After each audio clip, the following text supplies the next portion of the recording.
Vamos lá, estamos iniciando a teoria dos conjuntos. Uma boa parte da linguagem que utilizamos nos vários ramos da matemática foi influenciada durante o século XX pela teoria dos conjuntos.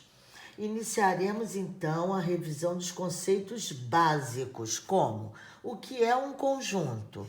O que é um conjunto? É uma coleção de objetos, de números, letras, pessoas e etc. Então, por exemplo, as letras A, E, I, O, U formam o conjunto das vogais. Então, eu poderia escrever conjunto A é o conjunto das vogais. E aí ficaria subentendido que esse conjunto A seria expresso pelas vogais A, E, I, O e U. Outro conceito importante é elemento. Esses objetos, esses números, essas letras, essas pessoas, quando fazem parte de um conjunto, são chamados de elementos. E aí surge, então, dentro da teoria dos conjuntos, a relação de pertinência. Relação de pertinência envolve elemento e conjunto. E é o pertence e o não pertence.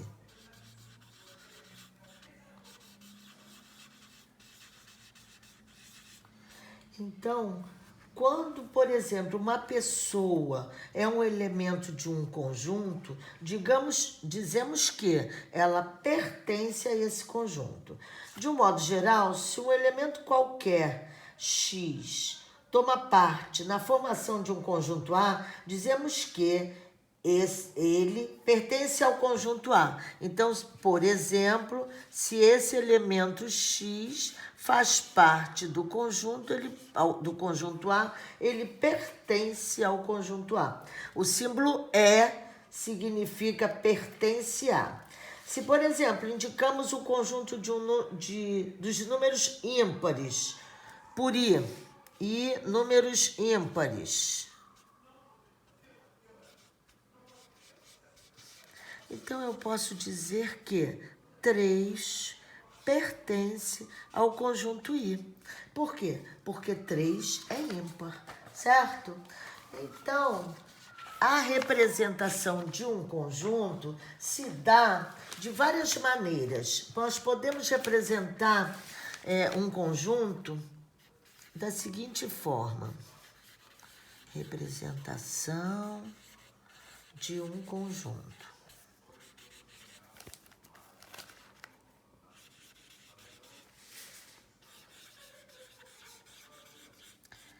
Podemos enumerar, então, enumeração dos elementos. Então, eu vou dizer cada um dos elementos que pertence àquele conjunto. Então, por exemplo, os números, digamos que o conjunto A seja o conjunto dos números ímpares menores que 9. Então, o conjunto A será 1, 3, 5, 7 e 9. Não. Menores que 9, paramos aqui. Desculpa, gente. Menores que 10 é que seria incluindo 9. Então, números ímpares menores que 9, então estão aqui 1, 3, 5 e 7. Agora, outro modo de representar um conjunto é através da propriedade ou característica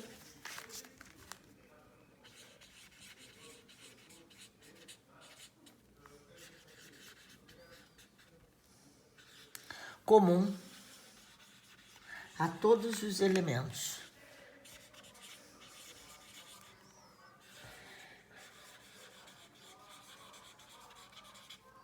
do conjunto.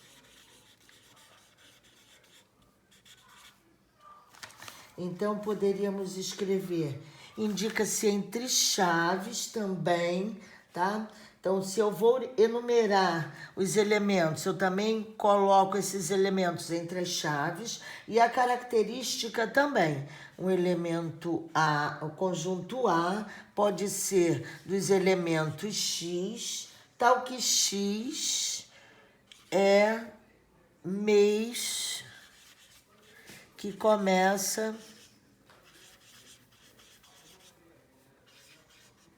por J.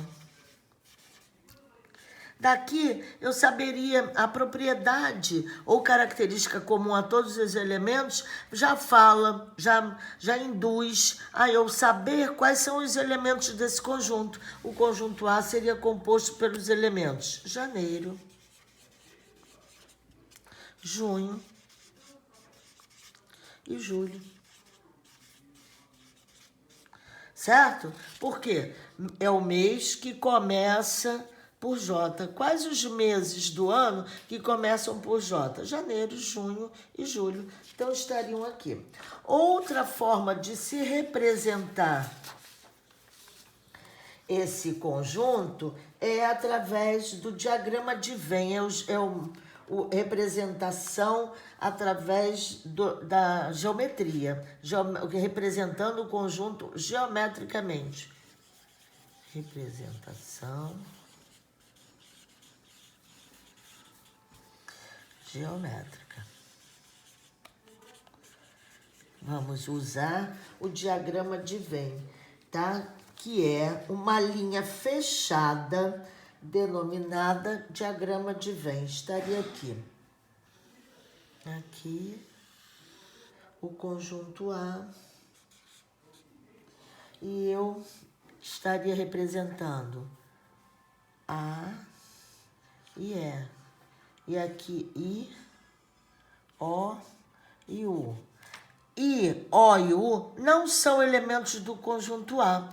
O conjunto A ficaria só representado pelos elementos A e E. Aqui está a representação geométrica do meu conjunto A. O conjunto A está os elementos A e S pertencem ao conjunto A, os elementos I, O e U não pertencem, estão fora, certo? Então, a gente pode dizer que A pertence ao conjunto A, E pertence ao conjunto A, I não pertence ao conjunto A, O não pertence ao conjunto A e U não pertence ao conjunto A.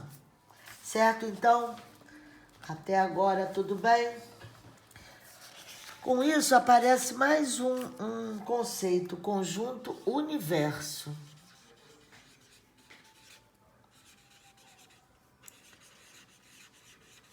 Ao resolvermos um problema de matemática que envolve conjuntos, devemos resolver esse problema admitindo a existência de um conjunto denominado conjunto universo, que eu vou chamá-lo de U maiúsculo. Por quê?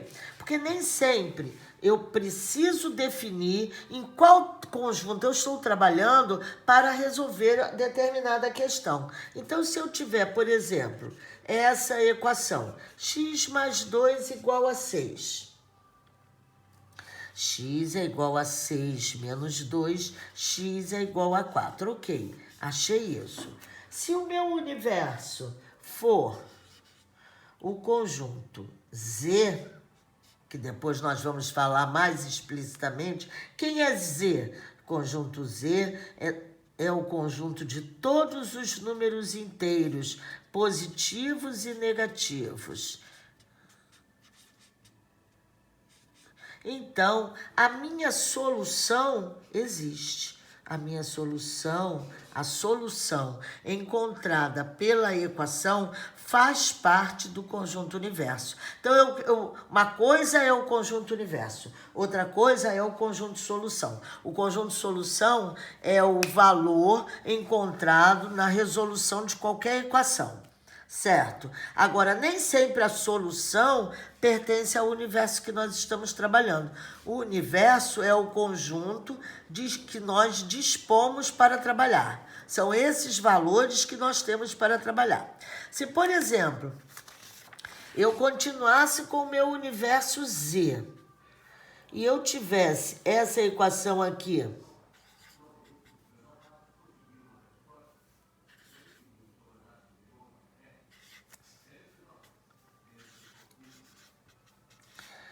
5 mais 8, 2x igual a 13, x é igual a 13 meios. Esse é um valor decimal. Isso aqui seria x, ou eu boto na forma de fração, ou eu escrevo em forma de número decimal. E aí, pertenceria ao meu conjunto Z? Apesar de eu encontrar um valor que seja solução da equação, este valor não vai resolver, porque eu tenho para trabalhar apenas o conjunto Z. Então, o meu conjunto solução, apesar de encontrar um valor de x, esse conjunto solução seria vazio. Por quê? O meu valor de x, o valor de x encontrado, não está dentro do universo que eu estou trabalhando, certo? Outra classificação é conjunto unitário. Conjunto unitário vai ser aquele conjunto que possui só um elemento.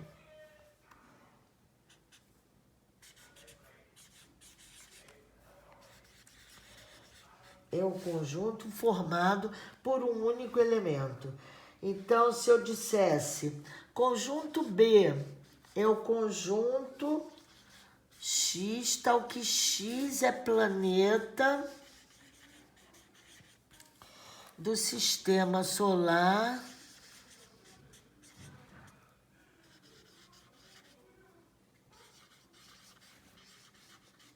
que começa pela letra, pela vogal U.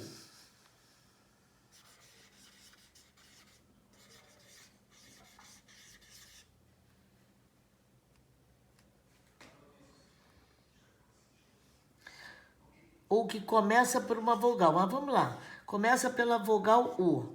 E aí? Qual seria? Qual seria o elemento? Quais seriam os elementos desse conjunto? O conjunto B só teria um elemento, o Urano. Tá aí. Então, esse conjunto B, descrito nesta propriedade aqui, é um conjunto unitário. Tem apenas um elemento.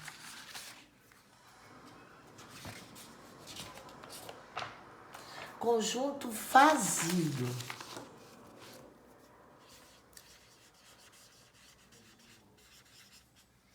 Conjunto vazio é o conjunto que não possui elementos. Que não há elementos que satisfazem a propriedade. Então, digamos que eu tenha... Qual é o número ímpar? Um conjunto C dos elementos X, tal que X é um número ímpar compreendido entre 3 e 5. E aí? Ímpares. 1, 3, 5, 7. E aí? Tem algum número ímpar compreendido entre 3 e 5? Não. Então, o conjunto C é um conjunto vazio. Essa é a representação do vazio. Ou essa, ou essa. As chaves vazias, tá? Não existe o vazio dentro das chaves. Ou você bota só o zerinho cortado, ou só as chaves sem nada dentro. Bom, podemos ainda definir subconjunto.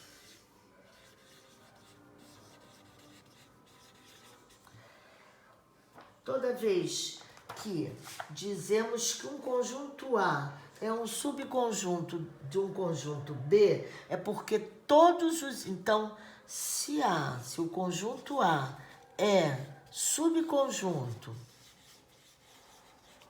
do conjunto B é porque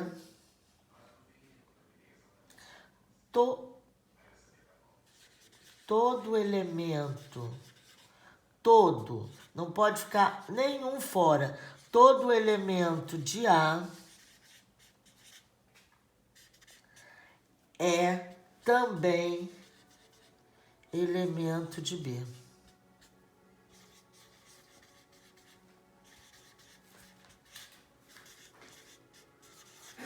Então, se nós temos, e aí a gente diz A é subconjunto de B, ou ainda está contido em B. É outra relação, que é uma relação de pertinência. Nós tínhamos a relação entre elemento e conjunto, que era o pertence e o não pertence, e agora essa relação do contido, não contido, contém, não contém, é uma relação entre dois conjuntos, certo? E eu leio esse está contido em B, no conjunto B. O conjunto A está contido no conjunto B. Todos os elementos do A também são elementos do B. Pode sobrar elemento do B? Pode. Agora, nenhum elemento de A pode sobrar. Todos os elementos de A têm que estar dentro do conjunto B.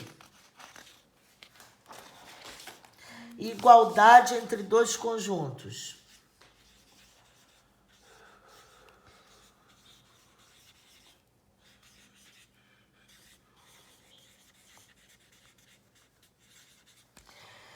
Quando dois conjuntos são ditos iguais, quando A está contido em B e B está contido em A. Quer dizer, não sobra elemento de conjunto nenhum. Todos os elementos de A são elementos de B e todos os elementos de B também são elementos de A. Certo, gente?